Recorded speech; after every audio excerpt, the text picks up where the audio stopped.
También gracias, Rosario, por invitarme aquí a este espacio tan lindo. Está muy bonito, no lo conocía y está pues totalmente eh, brillante, es muy energético, muy reconfortable, es un lugar muy bonito y bueno, obviamente esto es el espejo de todo lo que se trabaja en este lugar.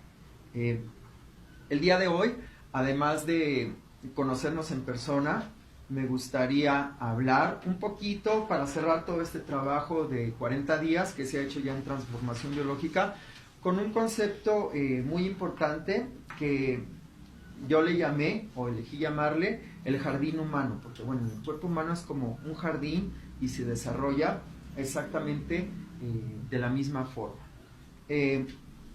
Además de agradecerles y de presentarme, pues igual a los lugares donde yo voy o con la gente que me reúno, me dicen, bueno, ¿y tú por qué vienes a veces de pants o vienes así ahorita como sin mangas o despeinado o por qué no te rasuraste? Para mí es importante siempre mostrarme auténtico. Yo también soy igual que todos, o sea, no me tengo que disfrazar ni ponerme nada, ni vestirme de blanco y una bata, porque bueno, todos los seres humanos somos capaces de desarrollarnos sin importar nuestro aspecto, sin importar la ropa que tengamos y sin importar una apariencia. Entonces, para mí esto no es un día de trabajo, es un día normal de vida, es un día donde me siento libre, es un día donde me siento totalmente a gusto, donde soy auténtico. Es porque todos tenemos que ser auténticos, no importa lo que hagamos, hay que ir más allá de las apariencias físicas y de los disfraces. Entonces, eso es importante para mí y pues me gusta también reflejarlo, mencionarlo y proyectarlo. El día de hoy preparé una clase porque bueno, nosotros venimos de trabajar conferencias en el proceso de transformación biológica y me gustaría compartir este concepto. De hecho, con varios de ustedes yo ya había platicado, me parece que fue contigo, Erika, sobre el camino iniciático. ¿Por qué se le llama todo esto el camino iniciático? De hecho, nosotros dentro de transformación estuvimos hablando de que bueno, es un camino iniciático de reconexión al origen. Y este camino se llama así porque todo el tiempo estamos iniciando. Nunca se acaba. Todo el tiempo es un reinicio.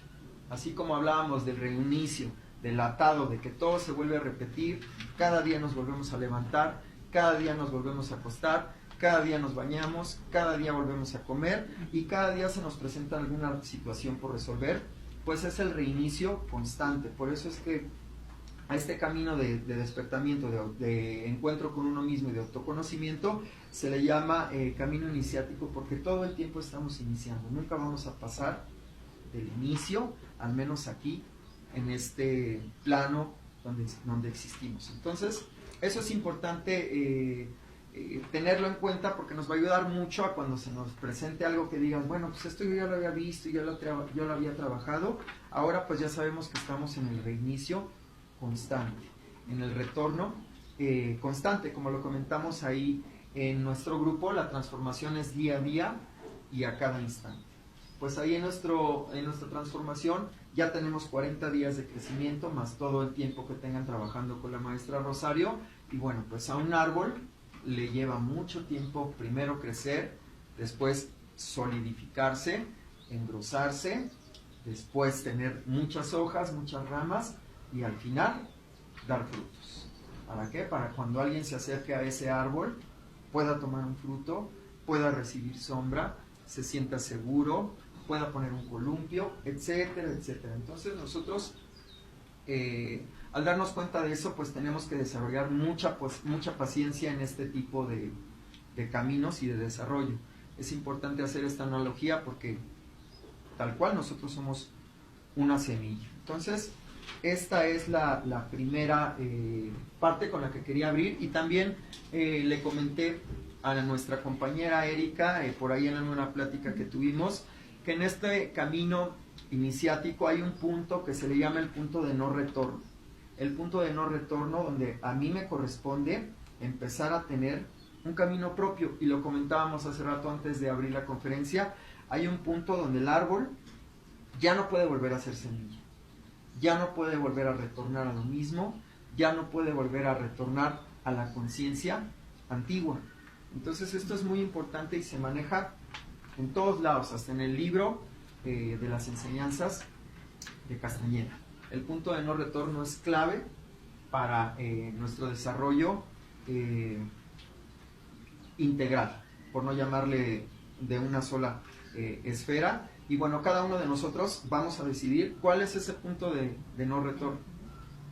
Eso ya nos corresponde a cada uno de nosotros, donde dices, ok, estoy listo, me siento fuerte, ya crecí, ya tengo unas raíces fuertes, ya tengo un tronco fuerte y ya puedo iniciar mi camino sin retornar.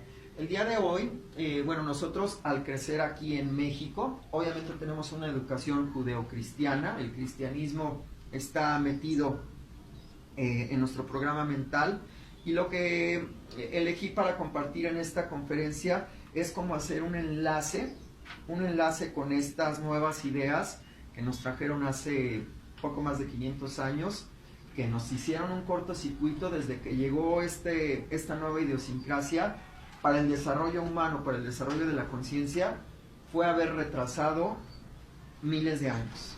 Se nos perdió la conciencia, se nos perdió la autonomía, se nos perdió la conexión con el ser interno y todo se empezó a poner afuera, en el Dios exterior, en la gente exterior, en no reconocer la naturaleza, en no reconocer los ciclos, en no reconocer los elementos, etcétera, etcétera, etcétera. Todo se volteó y esto pues obviamente nos llevó a un atraso, se podría decir cerebral, de miles de años, de muchísimos años. Tenemos que ser conscientes de eso porque el día de hoy lo que estamos haciendo es precisamente regresar a ese origen de conciencia. Entonces voy a hacer una pequeña conferencia para hablar, religar todos esos conceptos judeocristianos que en realidad están súper tergiversados porque, por ejemplo, todos estos conocimientos iniciáticos que la religión se ha apropiado, pues ni siquiera son religiosos.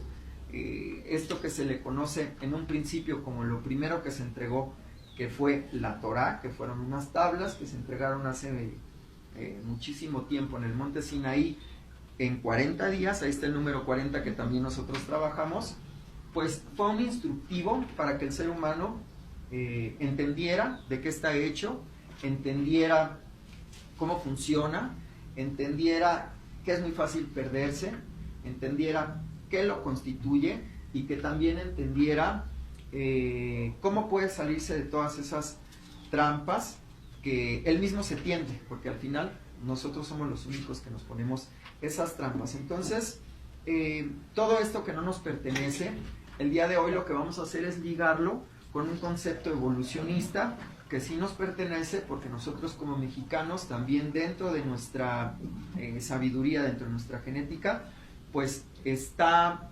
sembrada, está latente todo este conocimiento de una cultura que para mí es una de las más sabias del planeta.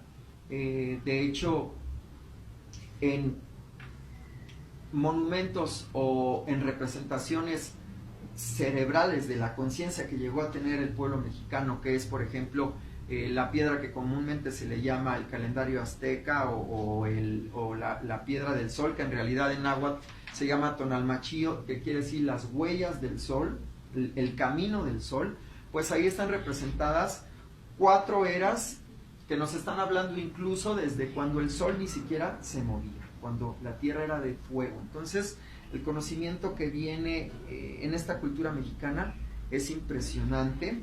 Son creadores de muchos conceptos que se siguen utilizando en la actualidad moderna. De hecho, el calendario que la NASA ha desarrollado se dio cuenta que, bueno, los mayas hace muchísimo tiempo tenían un desfase de solamente un segundo, no sé cada cuántos miles de años. Nosotros somos matemáticos, somos astrónomos, somos maestros en la conexión con la naturaleza, somos maestros en el desarrollo humano, en la psicología, en muchas cosas. Entonces vamos a hacer esa unión de uno solo de esos conceptos evolucionistas con el concepto de la creación del ser humano. De hecho, el primer libro con el que abre todo este concepto del judaísmo nos habla del Génesis, de la creación, y ahí en el Génesis nos hablan del Edén, ¿no? Voy a escribir aquí en el pizarrón, porque aquí es como se empieza a desarrollar todo. Y ahí, en el Edén, nos dicen que la energía creadora plantó precisamente en el huerto del Edén, al oriente. Se dice que el Edén está en el oriente. Plantó en el Edén que está al oriente y puso ahí al hombre que había formado. Es decir, que esta esencia divina de la que hemos hablado en transformación biológica se plantó ya en otra parte, en un jardín que se encontraba al oriente, para que lo labrara y para que lo guardase. En medio del huerto puso un árbol de conocimiento. Entonces vamos a hacer un árbol de conocimiento. Obviamente no soy dibujante. Ahí imagínense que esto es un árbol. Parece palma, pero es árbol. Parece palma, pero es árbol. Vamos a ponerle incluso unas frutitas o unos cocos, ¿no? Para los que lo ven como palma. Entonces, en medio del huerto puso un árbol de conocimiento de lo bueno y lo malo, del bien y del mal, así se llama. No nos vamos a meter en esos conceptos de bien y mal porque, bueno, esa es otra cosa. Y del Edén salía un río para regar el huerto. Entonces, aquí del Edén sale un río que riega el huerto. Imagínense también que ese es un río. Sale un río para llegar al huerto y de ahí se dividía y se convertía en otros 4 ríos. Vamos a poner un brazo del río acá, otro brazo del río acá, y vamos a poner otros 4 brazos del río acá. Entonces ahí ya vamos tomando forma de dónde está el Edén, quién es el Edén y dónde está guardada la esencia suprema divina, y que ahí donde está guardada la misión es hacer que se labre el jardín y que el jardín florezca. El nombre del primer río se le llamaba Pisón, que este río lo que se encargaba era de regar toda la tierra, de llevar la información a toda la tierra. Y en toda esta tierra lo que había en el origen del Pisón era oro, era luz. Entonces, ustedes díganme, aquí, en este conocimiento que si uno lo ve, o lo escucha o lo lee, pues uno dice, ¿dónde está el río? ¿Quién sabe dónde está? El Edén hay que estarlo buscando. Ya se hicieron expediciones no sé a dónde, al oriente, al norte, al sur, y no encontramos nada. ¿Por qué creen ustedes que no se ha encontrado nada afuera? ¿En dónde creen ustedes que está el Edén? En nosotros. Nosotros lo somos. Y ahí está dicho. Y ahí está, o sea, pues es claramente una forma humana. Entonces, aquí, lo primero que se creó, pues obviamente, es la mente humana, y la mente humana le da forma a ese espejo que es nuestro cuerpo. Aquí lo podemos ver claramente, el río que alimenta todo, que es lo primero que dibujamos, que se divide en otros 4 ríos. Y entonces, bueno, aquí podemos hacer un sistema nervioso complejísimo que nos baña pues cada uno de las terminales. Hay muchas imágenes en internet donde nosotros podemos ver el sistema nervioso y pues es un río. Hay muchas imágenes satelitales de la Tierra que podemos ver las venas, los ríos, cómo entran, y pues son como un sistema nervioso. Es exactamente lo mismo. Entonces todo lo que nosotros hemos estado buscando afuera no existe, está dentro de nosotros. Y hay una cosa que es capaz de llevar ese oro a cada una de las esquinas más lejanas de nuestro cuerpo, que es nuestro pensamiento, nuestra conciencia. Siempre la conciencia va a ser lo que nos va a llevar oro a todas partes. Entonces, este es el concepto judeocristiano que todos nosotros hemos escuchado, el Génesis, y que todo el mundo anda buscando afuera. Y bueno, ¿por qué dicen que en el oriente, hablando específicamente desde nuestra situación geográfica, porque ¿qué sucede en el oriente todos los días? Sale el sol y sale la luz. Ahí está. Entonces, nuestro pensamiento es totalmente luz solar. Tal cual. Y el sol, pues puede darle luz absolutamente a todas las sombras. Entonces, ahorita vamos a hacer ese puente a este jardín, porque bueno, estamos entendiendo que nosotros somos un jardín viviente, somos tierra, nuestro cuerpo está hecho de tierra, todo eso siempre lo hemos sabido. Sin embargo, no hemos como conectado esos cables y hacer la analogía de que nosotros pues somos el jardín del Edén. Y esto también los mexicanos lo sabían, solamente que los mexicanos pues eran tan listos que no necesitaban hacer libros, que no necesitaban escribir, solamente necesitaban hacer simbólicamente representaciones donde se contaba todo, absolutamente todo. Y para ellos lo importante era la transmisión oral, la palabra florida. Entonces, un concepto evolucionista bien importante de los mexicanos. No sé si ustedes hayan escuchado que hay, bueno, varios calendarios que se rigen por 13 meses, por 20 días, y el desarrollo de los días lleva símbolos muy específicos que nos van a hablar de un desarrollo pues de todo, de la tierra y del ser humano, porque es lo mismo. El primer día es el día Zipac, lagarto. ¿Están de acuerdo? ¿Todos han escuchado? Los que ya vinieron al Tonalá, sí. ¿Sí? Los que no, bueno, es el día con el que inicia la cuenta, digamos. Es importante, si aquí dan esas clases de Tonalá y todo, que los tomen, porque ya con esto solito el sol se va a aparecer, o sea, cada vez se les van a detonar más y más cosas que les va a llevar luz. Entonces, Zipactli. El segundo es Ejecatl, que es viento. El tercero es Cali, que es casa. El cuarto es Quetzalcoatl, que es lagartija. Luego viene Coatl, serpiente. Miquistli, muerte. Miquistli, Mazatl, venado. Tochtli.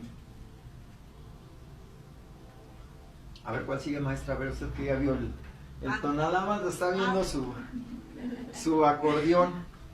¿En qué me quedé? Atl, agua. Atl. Luego viene Itzcuintli, perro. Después viene Ozomatli, que es mono. Malinali, hierba. Acatl, yo, que es carrizo. Acatl, ocelo, que es un felino. Cuautli, águila. Cuautli, águila. Coscacuautli, que es no, es el sopilote, ¿no? Coscacuautli. Coscacuautli o cóndor. Olín, que es movimiento. Luego viene Tecpat, que es pedernal. Quiahuit, que es lluvia. Y cerramos con Xochitl. Este es el desarrollo de los 20 días que nuestra hermosísima y sabia cultura le puso. Pero ¿por qué? ¿Por qué le puso ese desarrollo de días? ¿Y por qué le puso esos animales simbólicos? Nosotros, dentro del proceso de transformación biológica, hablamos de arquetipos, que son modelos mentales que son el origen de todo. A partir de estos arquetipos se puede crear cualquier cosa y se puede vivir desde cualquier cosa distinta. Nuestro día a día, ellos también utilizaron estos arquetipos porque el segundo nivel de arquetipos que nuestro cerebro procesa es el de los animales. Siempre en todas las culturas originarias va a haber arquetipos de diferentes cosas, como por ejemplo el sacerdote, el guerrero. En todas las culturas hay un guerrero, hay un mago, hay el hechicero, hay el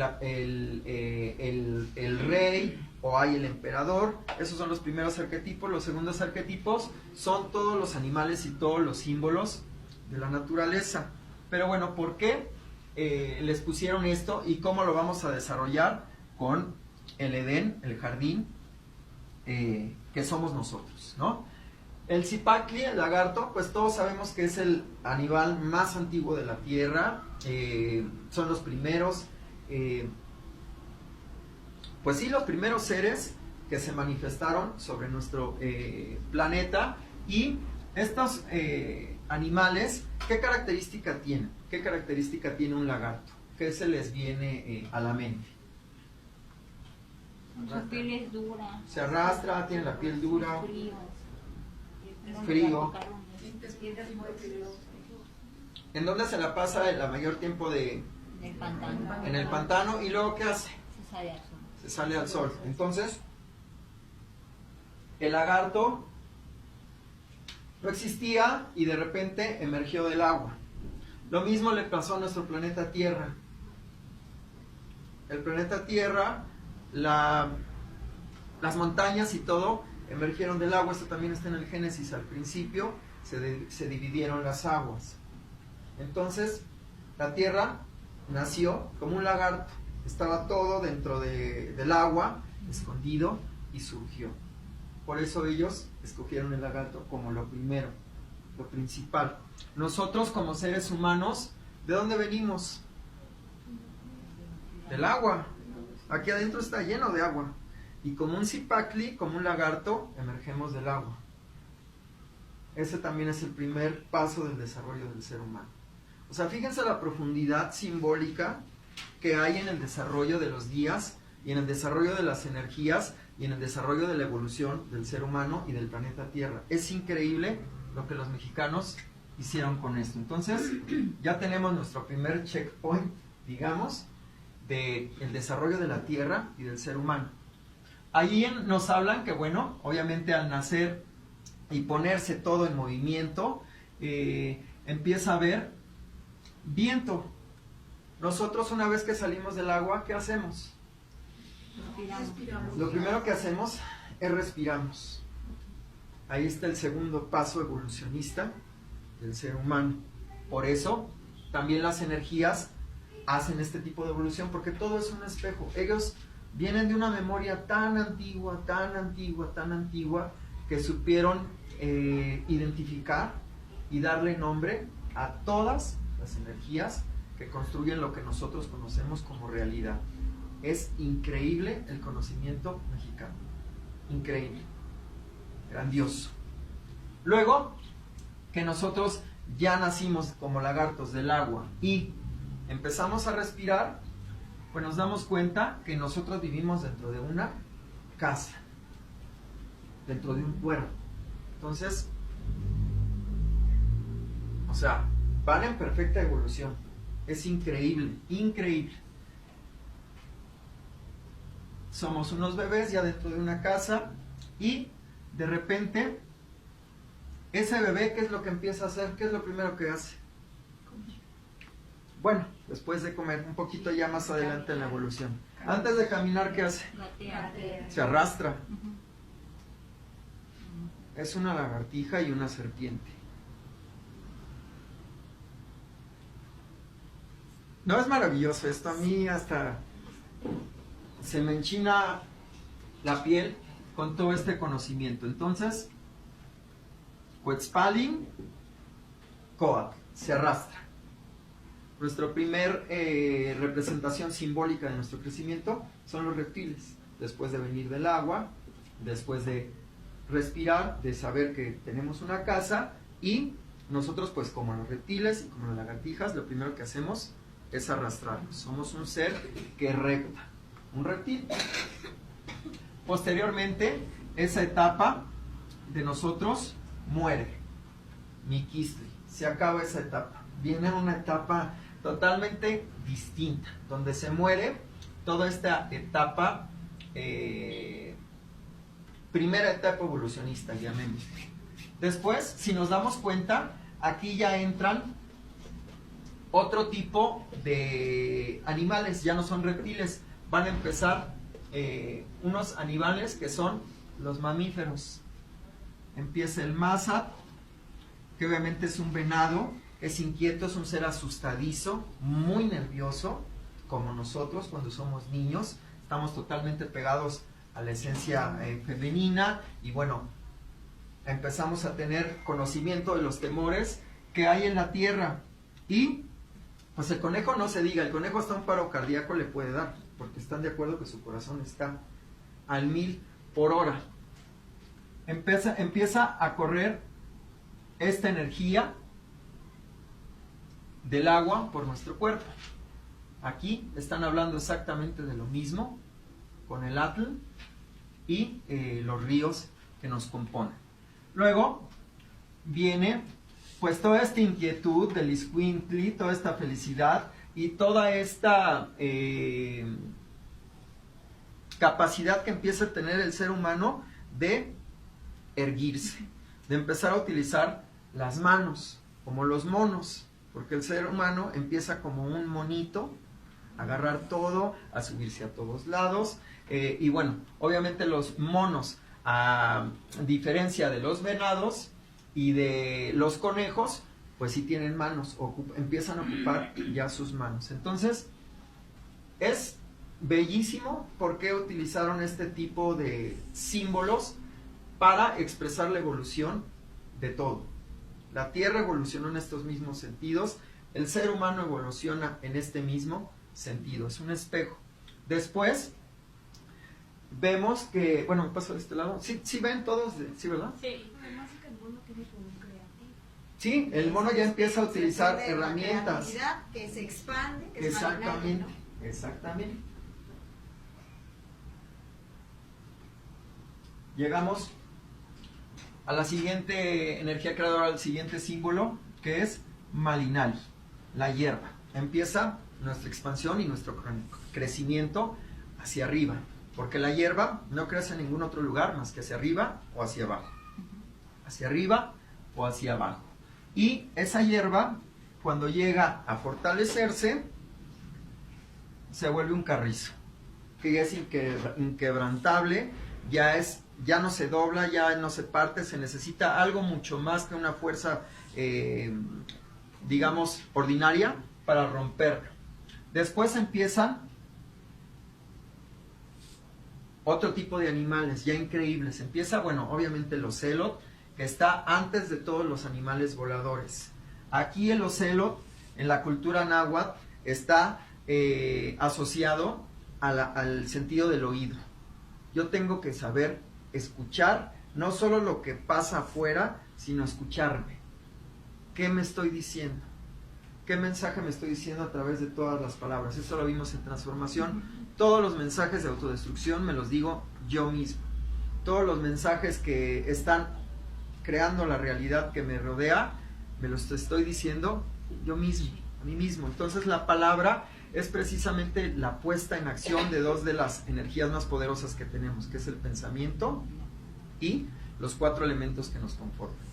Entonces por eso ponen ahí a los celos, porque yo tengo que empezar a saber escuchar. Después, obviamente viene Cuautli, que es la vista, es el sol. Empiezo a tener discernimiento de lo que veo.